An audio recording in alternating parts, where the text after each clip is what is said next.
Guys, ഞാൻ പറയുമ്പോൾ 3 കാര്യങ്ങൾ ശ്രദ്ധിച്ചില്ലെങ്കിൽ നിങ്ങളുടെ മൊബൈൽ നമ്പർ ഹാക്ക് ആവാം. യെസ്, അതാണ് സിംസപ്പ് അറ്റാക്ക്. ഈ ഒരു അറ്റാക്കിൽ ഹാക്കർ ആദ്യം ഒരു ടാർഗറ്റിനെ സെറ്റ് ചെയ്യുന്നു, എന്നിട്ട് അവരുടെ ഡാറ്റാസ് കളക്ട് ചെയ്യുന്നു through social media, phishing emails, data breaches etcetera.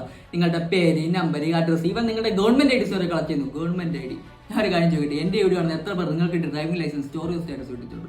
അപ്പോൾ ഈ കളക്ട് ഐഡീസ് ഒക്കെ വെച്ച് ഹാക്കർ നിങ്ങളുടെ സർവീസ് പ്രൊവൈഡറിനെ കോൺടാക്ട് ചെയ്യുന്നു. ഇപ്പോൾ ജിയോ ആണെങ്കിൽ ജിയോയുടെ കസ്റ്റമർ കെയറിലേക്ക് വിളിച്ചിട്ട് പറയുന്നു നിങ്ങളുടെ ഫോൺ നഷ്ടമായി, സിം അതിലാണ്. അപ്പോൾ അത് ഡീആക്ടിവേറ്റ് ആക്കണം. എൻ്റെ ഒരു സിം കാർഡ് ഉണ്ട്, അതിലേക്ക് നമ്പർ ട്രാൻസ്ഫർ ചെയ്ത് തരണം.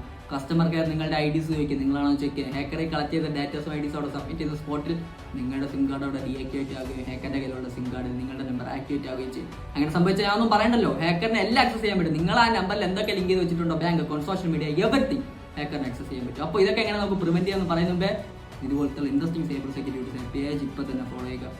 നമുക്ക് എങ്ങനെ സെറ്റ് സിംലോക്ക് ഓർ പിൻ. പിന്നെ നമ്മൾ 2 ഫാക്ടർ ഒതന്റിക്കേഷൻ എനേബിൾ ചെയ്യാൻ ശ്രമിക്കുക. അത് SMS ബേസ്ഡ് അല്ല, ആപ്പ് ബേസ്ഡ് 2 ഫാക്ടർ ഒതന്റിക്കേഷൻ. ഇപ്പോൾ ഗൂഗിൾ ഒതന്റിക്കേറ്റർ പോലുള്ള ആപ്സ് ഒക്കെ ഉപയോഗിക്കാൻ ശ്രമിക്കുക.